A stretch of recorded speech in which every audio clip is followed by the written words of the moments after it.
কেমন মা শিক্ষাইটা দেখো, এসে দেখা করে বাহ বাহ বাহ, কুকুমনি বাহ বাহ বাহ, শোনা মেয়ে তোমার বাহ। বাবা অনেক সময় বলেন যে আমাদের একমাত্র সন্তান, তুমি কেন বারবার করে ওকে বলো বিদেশে বাহ চলে যেতে? বাহ বাহ।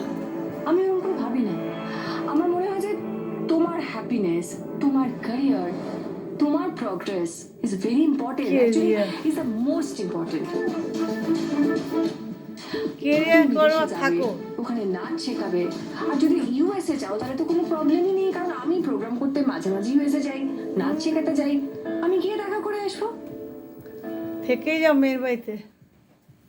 কিন্তু মা, জামাই তো অনেক পয়সা। এই সব কিছুই সম্ভব হবে যদি আরণ্যক তোমাকে নিয়ে বিদেশ যেতে রাজি হয়। বাবা কি মায়ের শিক্ষা, বাহ।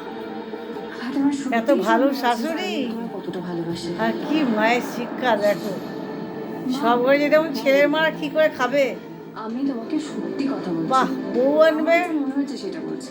বউ আনে ঘরে কাজ করবে, শাশুড়িকে দেখবে, শ্বশুরকে দেখবে, যত্ন করবে। প্রশ্নের প্রতি দুর্বলতা আরে আছে। এমন মা, না মা, আমি আরণ্যককে জিজ্ঞেস করেছি। আশ্চর্য। বাহ কি মুখ দেখো, জিজ্ঞেস করলেই ও তোমাকে সত্যি কথাটা বলবে? মুখ দেখো মেয়ে। তাই যদি হতো তাহলে কেউ আমাকে বিয়ে করতে চাইতো বলো?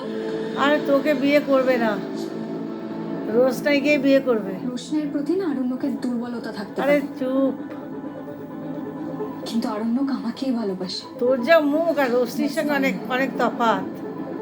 যেমন তোর মা তেমন তুই।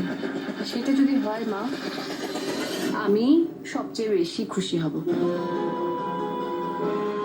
তবে একটা কথা প্লিজ বোঝার চেষ্টা করো যে আরণ্যক রোশনের জন্য যা যা করছে, ঠিক, যা যা করেছে, ওটা করবে। সেগুলো যে স্বাভাবিক নয়। আরে ওকে বিয়ে করেছে, রোশনের প্রাণ বাঁচাতে মন খালি দিয়ে লোক রোশনাইকে লোক বিয়ে খাওয়ালে করেছে। হলো পার্টি দিয়ে।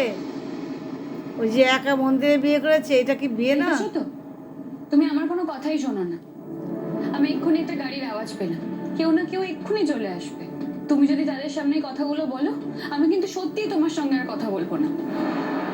কথা বলবি না তো বলবি না, আমাকে একদম কোথায় কোথায় ভয় দেখাতে আসবি না, ভালো লাগে না একেবারে। ভয় দেখাচ্ছি? হ্যাঁ, ভালো কথা বলেছে যে আমার বৌদি হবে, ভালোই বলেছে। আরে মিনির কথা একটু শোন, ওইটাই তোর, এইটাই মনের মতো ননদ। আচ্ছা বাবা, দিচ্ছি আমি। যেমন তুমি একটু তোর বড় শান্ত মা হয়ে বসো। তেমন তোর মিনি, আর জেঠু কাকা বাড়ির মধ্যে। তখন বলবে মিনি এখন তোমাকে কি করে খাবার দিই, এখন তোরা সবাই এসে গেছে, এখন আর দিতে পারবো না। তোকে খুব চেনা হয়ে গেছে আমার, আমাকে বোকা পেয়েছিস না তুই, একদম বোকা পেয়ে গেছিস, আমি বুঝে গেছি। না না, তুমি খুব চালাক। চিৎকার কেন করছো এরকম? তুমি একটু শান্ত হও। কেন চিৎকার করবো না শুনি? একসাথে কার সঙ্গে করবে? করবো। এই রে, এইটা দেখতে, এইটা কি হয়েছে? কি ব্যাপার? সেই বাগান থেকে তোমার চিৎকার শুনতে পাচ্ছি, কি হয়েছে তোমার? দেখ না, আমাদের টঙ্গি রোশনাই ঢং করছে।